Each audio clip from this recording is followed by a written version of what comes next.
என் அன்பார்ந்த மகன் நீயே, உன் பொருட்டு நான் பூரிப்படைகிறேன்.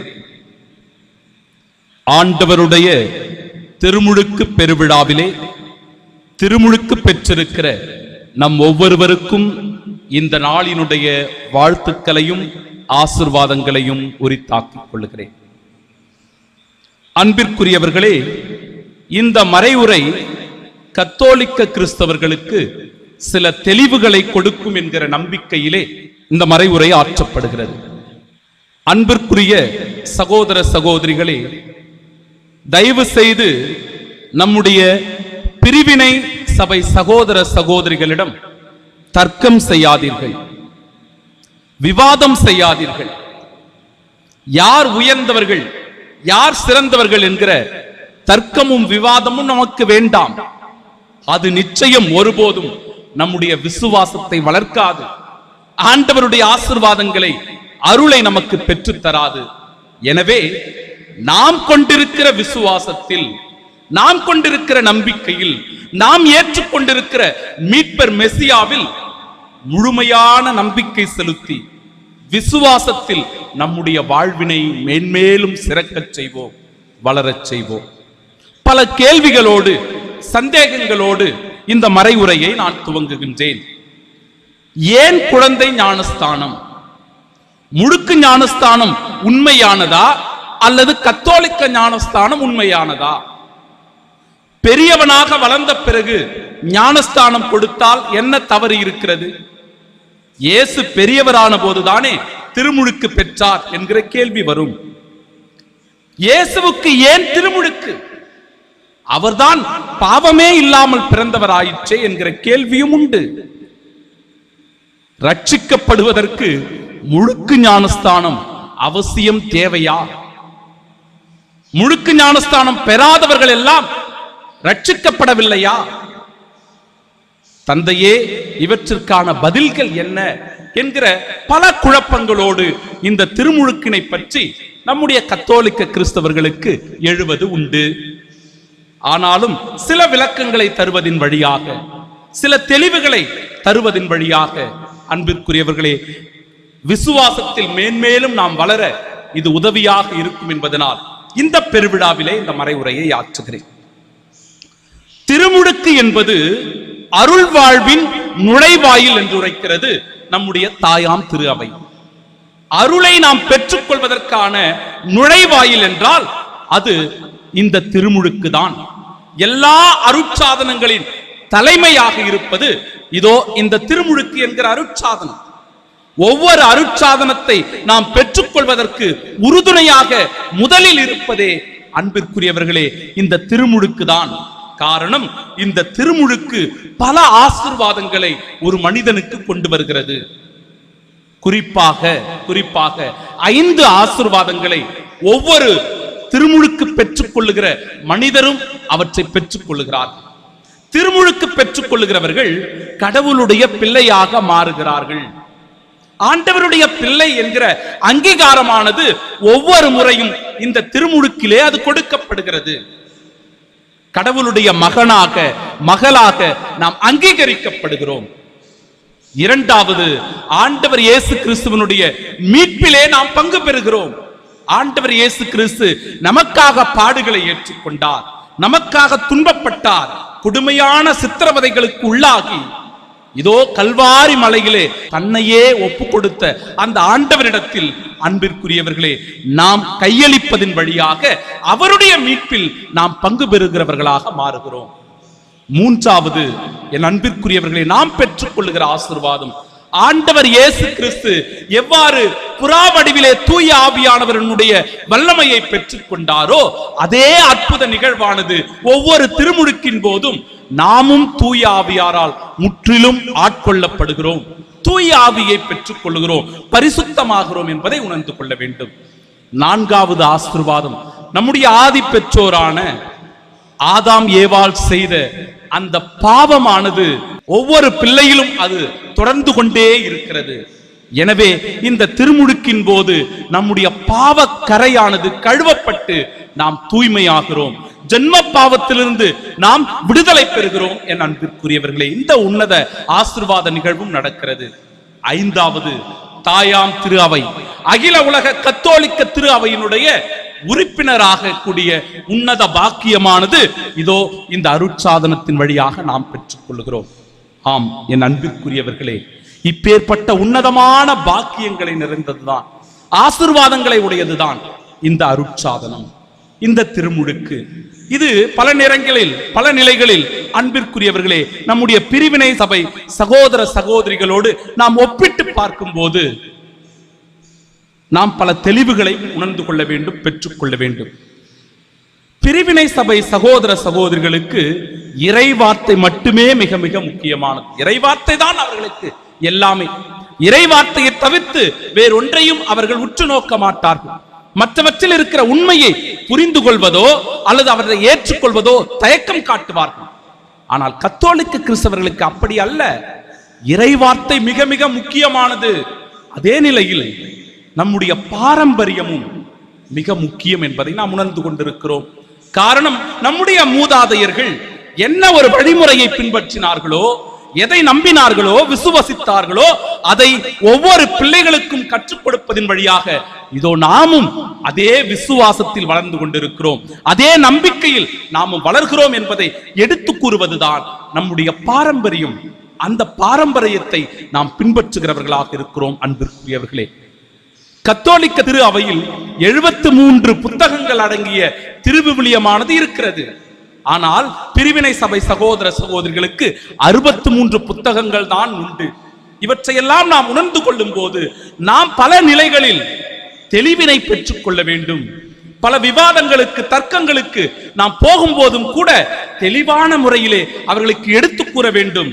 இது விவாதத்திற்காக அல்ல, நான் பெரியவனா நீ பெரியவனா என்பதை நிரூபிப்பதற்காக அல்ல.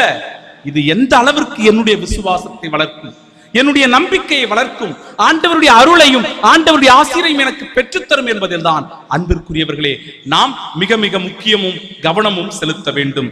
பாருங்கள், தந்தை மகன் தூய ஆவியாரின் பெயரால் ஒவ்வொரு முறையும் நாம் திருமுழுக்கை பெற்றுக் கொள்கிறோம். மூவர் இறைவனுடைய வல்லமையான பிரசன்னம் நிரம்பி இருப்பதுதான் அன்பிற்குரியவர்களே இந்த திருமுழுக்கு. இந்த திருமுழுக்கின் வழியாக கடவுள் நம் உள்ளத்தில் இருந்து செயலாற்றுகிறார். அவர் நம்மை அன்பு மகனாக மகளாக அங்கீகரிக்கிறார். எவ்வாறு ஆண்டவர் இயேசு கிறிஸ்து திருமுழுக்கு பெறுவதற்காக யோர்தான் நதிக்கரைக்கு சென்றவுடனே மேலிருந்து தந்தையினுடைய குரல் ஒலியானது ஒலிக்கிறது, இவரே என் அன்பார்ந்த மைந்தர். ஆம் என் அன்பிற்குரியவர்களே, ஒவ்வொரு திருமுழுக்கின் போதும் நாம் அங்கீகரிக்கப்படுவது என் அன்பார்ந்த மகன் இவரே, என் அன்பார்ந்த மகள் இவரே என்கிற அங்கீகாரம். இதுதான் திருமுழுக்கு நமக்கு கொடுக்கிற ஒரு உற்சாகமாய் இருக்கிறது. என் அன்பிற்குரியவர்களே, அத்தகைய ஆசீர்வாதங்களை பெற்றுக் கொள்ளுகிற நாம் இறைவனுடைய பிள்ளையாக மாறுகிறோம், பாவத்திலிருந்து கழுவப்படுகிறோம், தீமையின் பிடியிலிருந்து நம்மை விடுவிப்பது இதோ இந்த திருமுழுக்கு என்கிற உன்னதமான அருட்சாதனமாக இருக்கிறது. நாம் வாழ்வில் சாதிப்பதற்கு நம்மை தூண்டுவதாக அமைந்திருக்கிறது இந்த திருமுழுக்கு. எனவேதான் ஆண்டவர் இயேசு கிறிஸ்து திருமுழுக்கு பெற்றவுடனேயே அவர் மிகவும் வல்லமையோடு தன்னுடைய பணியை ஆற்றுவதை காணுகிறோம். நற்செய்தி அறிவிப்பது, பாவிகளை மன்னிப்பது, நோயினால் வாடுகிறவர்களுக்கு சுகம் கொடுப்பது, தீய ஆவியினை விரட்டி அடிப்பது என்கிற பல்வேறு நன்மைகளை ஆண்டவர் இயேசு கிறிஸ்து மிகவும் வல்லமையோடு அதிகாரத்தோடு செயல்படுத்துவதை நாம் காணுகிறோம். இதே வல்லமையும் இதே ஆற்றலும் நம் ஒவ்வொருவருக்கும் கிடைக்கப் பெறுகிறது இந்த உன்னதமான ஆசீர்வாதம் மிக்க நாளிலே. என் அன்பிற்குரியவர்களே, யோவான் நற்செய்தி 3வது அதிகாரம் 5வது இறைவார்த்தை, ஒருவர் தண்ணீராலும் தூய ஆவியாலும் பிறந்தால் அன்றி இறையாட்சிக்கு உட்பட முடியாது என்று மிக உறுதியாக உங்களுக்கு சொல்லுகிறேன்.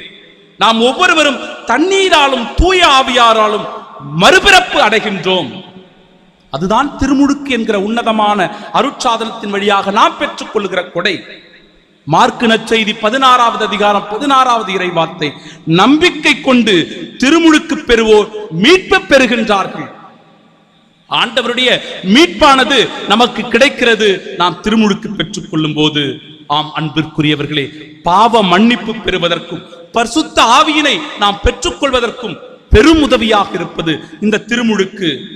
மத்தேயு நற்செய்தி 3வது அதிகாரம் 14வது இறைவார்த்தை இவ்வாறு குறிப்பிடுகிறது. இன்றைய நற்செய்தியின் வழியாக, நான் தான் உம்மிடம் திருமுழுக்கு பெற வேண்டியவன், நீரா என்னிடம் வருகிறீர் என்று திருமுழுக்கு யோவான் ஆண்டவர் இயேசு கிறிஸ்துவை பார்த்து கேட்கிறார்.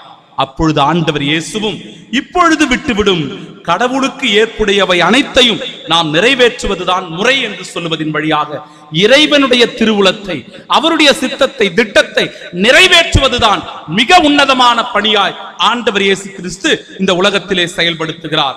ஆம் அன்பிற்குரியவர்களே, எபேசியர் திருமடல் 5வது அதிகாரம் 8வது இறைவார்த்தை குறிப்பிடுகிறது, இருளிலிருந்து ஒளிக்கு கடந்து வந்து விட்டீர்கள், எனவே நீங்கள் ஒளிக்கு சான்று பகருங்கள் என்று குறிப்பிடுகிறது. ஆம் அன்பிற்குரியவர்களே, நாம் ஒளிக்கு சான்று பகர வேண்டும். ஆண்டவர் இயேசு கிறிஸ்துவுக்கு சான்று பகர்கிறவர்களாக மாறுகிறோம். முழுக்கு ஞானஸ்தானம் என்று சொல்லுகிறார்களே, முழுக்கு ஞானஸ்தானத்தை பெறவில்லை என்றால் நாம் ரட்சிக்கப்படவில்லை என்று சொல்லுகிறார்களே, இது எந்த அளவிற்கு உண்மை? இதில் உண்மை அடங்கி இருக்கிறதா? ஆம் அன்பிற்குரியவர்களே, ஒவ்வொரு திருமுழுக்கும் மிக உன்னதமான ஆசீர்வாதம். இதில் எந்த விதமான தடையும் இல்லை, சந்தேகமும் இல்லை. தந்தை, மகன், தூய ஆவியால் கொடுக்கப்படுகிற ஒவ்வொன்றும் மிக பெரிய அபிஷேகம், முத்திரை என்பதை நாம் உணர்ந்து கொள்ளுகிறோம். ஆனாலும் கூட முழுக்கு ஞானஸ்தானத்தை பற்றி விவிலியம் ஏதாவது குறிப்புகளை வைத்திருக்கிறதா? சிந்தித்து பார்க்க வேண்டும். மத்தேயு நற்செய்தி 3வது அதிகாரம் 16வது இறைவார்த்தை வாசித்து பார்ப்போம். இயேசு திருமுழுக்கு பெற்றவுடன் தண்ணீரை விட்டு வெளியேறினார். முழுக்கு ஞானஸ்தானம் எங்க இருக்குது? தண்ணீரை விட்டு அவர் வெளியேறினார். வெளியேறிய உடனே வானம் திறந்திருப்பதையும் கடவுளின் ஆவி புறா வடிவிலே இறங்குவதையும் நாம் அவரை கண்ணார கண்டோம் என்று இறைவார்த்தை குறிப்பிடுகிறது. தண்ணீரை விட்டு வெளியேறியவுடன் தான் பரிசுத்த ஆவியானவர் இறங்கி வந்து, அன்பிற்குரியவர்களே, வானம் திறந்திருப்பதையும் நம்மால் காண முடிகிறது. இன்னொரு உதாரணத்தையும் அவர் குறிப்பிட்டு காட்டுவார்கள்.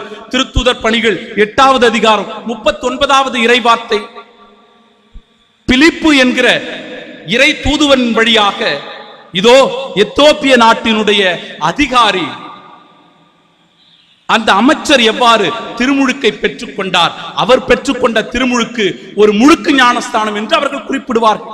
இயேசு கிறிஸ்துவின் ஞானஸ்தானத்தை முழுக்கு ஞானஸ்தானம் என்றும், இதோ இந்த எத்தோப்பிய அமைச்சருடைய திருமுழுக்கை முழுக்கு ஞானஸ்தானம் என்று குறிப்பிடுகிறார்கள். அந்த இறைவார்த்தை கூர்மையோடு நாம் கவனிக்க வேண்டும். திருத்தூதர் பணிகள் 8வது அதிகாரம் 39வது இறைவார்த்தை, அவர்கள் தண்ணீரில் இருந்து வெளியேறிய உடனே ஆண்டவரின் ஆவியார் பிலிப்புவை எடுத்து சென்றார். தண்ணீரில் இருந்து வெளியேறிய உடனே ஆவியானவர் அவரை எடுத்து சென்றார் என்று இறைவார்த்தை குறிப்பிடுகிறது. தண்ணீரில் இருக்கும் போது அல்ல, முழுக்கு ஞானஸ்தானத்தில் நாம் பெறும்போது அல்ல, மாறாக தூய ஆவியானவர் நம் உள்ளத்திலே குடிகொள்ளுகிறார் என்பதை அந்த இறைவார்த்தை அழகாகவே எடுத்து கூறுகிறது. எசேக்கியேல் புத்தகத்திலே, அன்பிற்குரியவர்களே, நான் தூய நீரை உங்கள் மீது தெளிப்பேன், நீங்கள் எல்லா அழுக்குகளில் இருந்தும் தூய்மை அடைவீர்கள் என்று குறிப்பிடுகிறது. ஆம், திருமுழுக்கு என்பது உடலை கழுவுவது அல்ல, உடலில் இருக்கிற அழுக்கை அகற்றுவது மட்டுமல்ல, மாறாக அது ஆன்மாவை சுத்திகரிப்பது, ஆன்மாவை தூய்மைப்படுத்துவது, ஆன்மாவை பரிசுத்தமாக்குவது என்பதை நாம் முழுமையாக உணர்ந்து கொள்ள வேண்டும். மோயிசன் இஸ்ராயல் மக்களை செங்கடல் வழியே நடத்தி செல்லுகிற உன்னதமான ஒரு அனுபவம். அவ்வாறு வழிநடத்தி செல்லும் போது அவர்கள் உலர்ந்த தரையிலே நடந்து சென்றார்கள், தண்ணீரில் நடந்து செல்லவில்லை, உலர்ந்த தரையிலே நடந்து சென்றார்கள். இந்த அனுபவத்தை, அன்பிற்குரியவர்களே, மோயிசனோடு அவர்கள் திருமுழுக்கு பெற்றார்கள் என்று விவிலியம் பதிவு செய்கிறது. ஆனால் நீரில் மூழ்கியவர்கள் யார்? பார்வோனும் அவனுடைய படைகளும் தான். பார்வோனும் அவனுடைய படைகளும் நீரில் மூழ்கியன. மூழ்கியவர்கள் இறந்து போனார்கள், மடிந்தார்கள் என்று இறைவார்த்தை குறிப்பிடுகிறது. ஆனால் உலர்ந்த தரையிலே நடந்தவர்கள் திருமுழுக்கை பெற்றுக் கொண்டார்கள். திருமுழுக்கு என்பது தண்ணீரில் மூழ்குவது அல்ல, மாறாக அது தூய ஆவியாரால் ஆட்கொள்ளப்படுவது என்பதை நன்றாக நாம் உணர்ந்து கொள்ள வேண்டும். அன்பிற்கும் பாசத்திற்கும் பிரியமானவர்களே, இப்படி பல்வேறு விளக்கங்களை நாம் கொடுத்து கொண்டே போகலாம். ஒரு குழந்தை பருவத்திலே திருமுழுக்கு பெறுவதனுடைய நோக்கம் என்ன? சிறு பருவம் முதல் அது கடவுளுடைய பிள்ளையாக மாறுகிறது. கடவுளுடைய பிள்ளையாக அது வளர வேண்டும். கடவுளுடைய விசுவாசத்தில் நம்பிக்கையில் அந்த குழந்தை மேன்மேலும் சிறக்க வேண்டும் என்பதற்காக அவர்களுடைய பொறுப்பாளர்களாய் இருக்கிற அந்த குழந்தையின் பொறுப்பாளர்களாய் இருக்கிற பெற்றோர்களும் ஞான பெற்றோர்களும் முழுமையான பொறுப்பினை ஏற்றுக்கொண்டு இதோ அந்த குழந்தையின் மீது வெண்ணாடை போர்த்தி ஜெபிக்கிற வேளையில் அது கிறிஸ்துவினுடைய வெண்ணாடையாக மாறி கிறிஸ்துவை அணிந்து கொள்ளுகிறது. கிறிஸ்துவனுடைய ஒளியை பெற்றுக்கொண்டு ஒளியின் மக்களாய் வாழ அழைப்பு விடுக்கப்படுகிறது. அத்தகைய உன்னதமான பேறு பலன்களை உடையதுதான் கத்தோலிக்க கிறிஸ்துவ விசுவாசம் நமக்கு தருகின்ற உன்னதமான கொடையான இந்த திருமுழுக்கு. ஒவ்வொருவரும் அந்த எண்ணெயினால் முத்திரையிடப்படுகிறார்கள். அன்று முதல் மீட்பின் குழந்தையாய் கிறிஸ்துவின் குழந்தையாய் அந்த குழந்தை மாறுகிறது. அகில உலக கத்தோலிக்க திரு அவையினுடைய உறுப்பினராக இந்த உலகிற்கு சான்று பகர்கிறது என்பதை உன்னதமாய் எடுத்து கூறுகிறது இந்த அற்புத நிகழ்வு. நாமும் ஆண்டவர் இயேசு கிறிஸ்துவில் திருமுழுக்கு பெறுகின்ற உன்னதமான பிள்ளைகளாய் இருந்து கிறிஸ்துவுக்கு சான்று பகர அடியெடுத்து வைப்போம். இந்த நாள் ஆசீர்வாதமான நாளாக அமையட்டும். ஆமென்.